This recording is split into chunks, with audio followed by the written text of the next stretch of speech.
You remember pass rush? The Broncos just reminded the whole league what it sounds like. Right out of the gate, Denver's defense now has 46 sacks through 10 games, the most any NFL team has posted in the first 10 games of a season since at least 1990. And that number jumped after a 6-sack night versus the Raiders. If that pace holds, we're talking about a projected 78 sacks over 17 games, which would shatter the long-standing 1984 Chicago Bears mark of 72. This is not fluff. This is pressure as policy. Reuters, how do you build something that terrifying? First, personnel. Denver isn't a one-man show. Nik Bonitto is a full-time problem for offenses. He's right near the top of the league with 9.5 sacks. Jonathan Cooper is consistently finishing plays, and Zach Allen has been wrecking timing up the middle. That trio, plus a healthy rotation of interior linemen, blitzers, and smart stunt packages, means quarterbacks are facing a fresh threat on virtually every dropback. When three guys can legitimately win their matchup on any down, coordinators start losing sleep. ESPN.com. Second, scheme and detail. The Broncos have turned pressure into an identity. They stunt, they twist, they disguise, and they rotate so the rush comes from different angles. It's one thing to have monsters on the edge. It's another to design an ecosystem where interior push collapses the pocket and edges simply finish. That's coaching plus film discipline, not random luck. The result, consistent pocket disruption, more hurried throws, and sacks that compound into turnovers and short fields. Third, endurance. This isn't a hot 2-game streak. Denver's rotation keeps legs fresh. They sub in rushers with pace so pressure doesn't fade in the fourth quarter. That's why their per-game sack rate stays high. Offenses can survive a burst of heat. They can't survive sustained, smart pressure that forces the QB to make decisions quicker than his feet and eyes can react. Opponents have started to change game plans against Denver. Quicker releases, max protect calls, more screens, more rollouts, all band-aids that only work sometimes. Let's be real. Projections assume consistency and teams adapt. Some Week 13 opponent will throw max protect at Denver and force shorter throws. Weather, injuries, and officiating all nudge the numbers. But even with that realism baked in, the Broncos have already done something remarkable. They've forced other teams to rework the way they attack them. That's market value. That's how dynasties start. Kronos. Why does this matter beyond highlight reels? Pressure changes the chessboard. It shortens drives for opponents, increases punts, and flips field position. It forces coordinators to game manage more conservatively. It creates turnover opportunities. In a close NFL season, those margins win division titles and seed playoff runs. Denver's defense is buying its offense extra margin, and in November and December, that margin is worth championships. Some quick television-ready stats to drop in your edit. 46 team sacks through 10 games, most through 10 since at least 1990. Athlon Sports. On that night versus the Raiders, the Broncos had 6 sacks, pushing the team total to 46. Reuters. Nik Bonitto about 9.5 sacks on the season and a consistent pressure generator. ESPN.com. Now the microdrama, opponents must decide whether to attack Denver's edges with quick game plans or try to run at them and dare the linebackers to stop the pile. Neither path is clean. Quick passing removes some sack opportunities but increases pass play volume, which can still lead to turnovers when the rush gets home. Running the ball more gives the offense longer possessions, but often means playing from behind if the Broncos' pass rush converts key snaps. Put simply, Denver makes you choose between 2 hard ways to win. A few production notes that matter to fantasy and film rooms. Bonitto's pressure forces protections to slide his way. That opens opportunities for Cooper and Allen. Those interior and rotational sacks are huge for QBs who rely on quick timing. They can't improvise forever when the pocket keeps closing.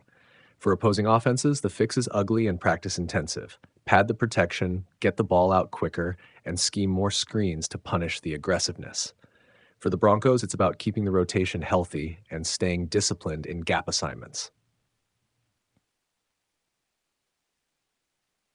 If you're the video editor cutting a short social blast, here's the edit.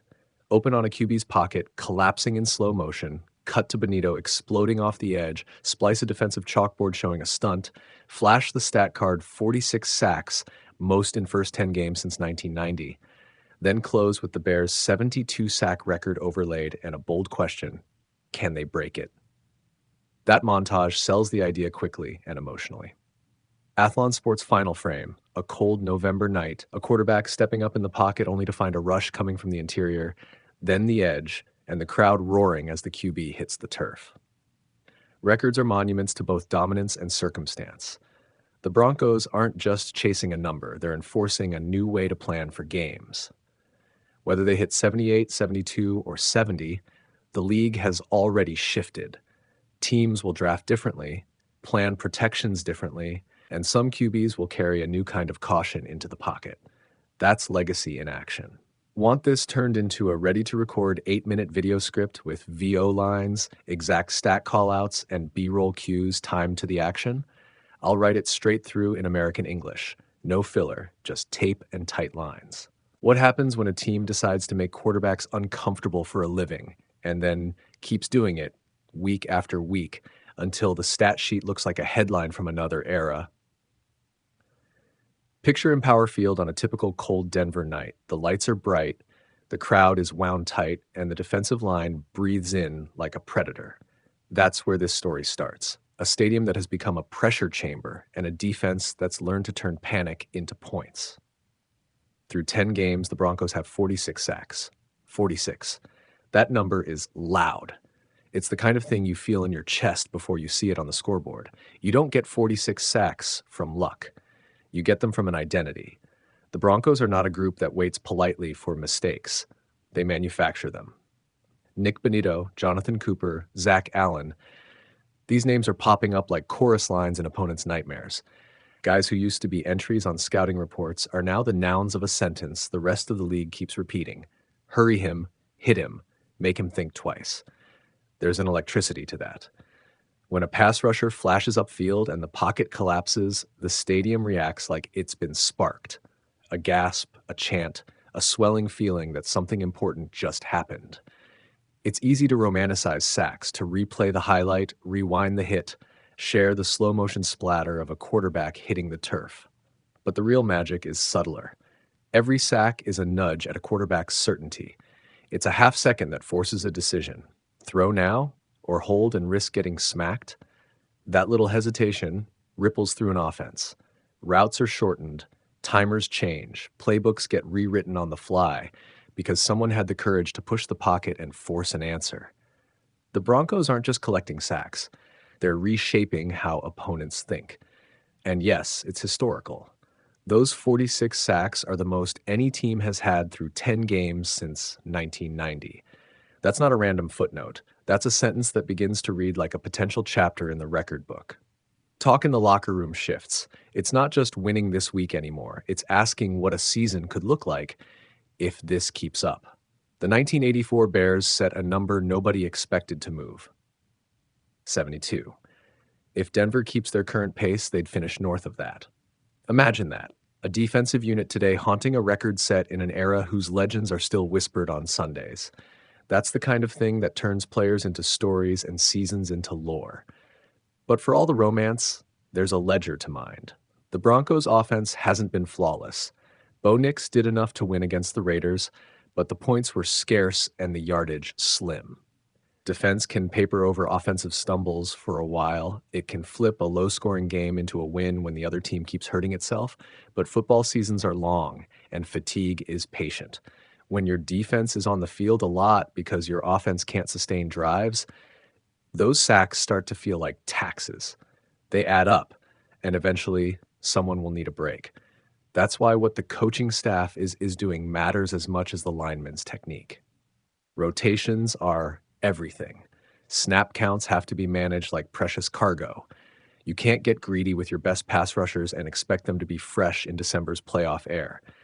When a defense chases a record, the art is in keeping the unit dangerous and not depleted. Denver's coordinators have to balance the hunger for historic numbers with the practical need for a consistent rested unit when the games really matter. And let's talk about the human element. Because these aren't stat-collecting robots, they're people who've built small economies of trust. Bonitto brings speed and timing, Cooper brings the gnarl of technique, Allen brings the steady, veteran presence. The beauty of the Broncos' rush is distribution. This isn't one superstar taking all the bows, it's a team-wide effort. That matters. When opponents can't simply double one player and neutralize the rest, the problem becomes maddening. You can scheme for one edge, but when pressure comes from everywhere, you have to decide which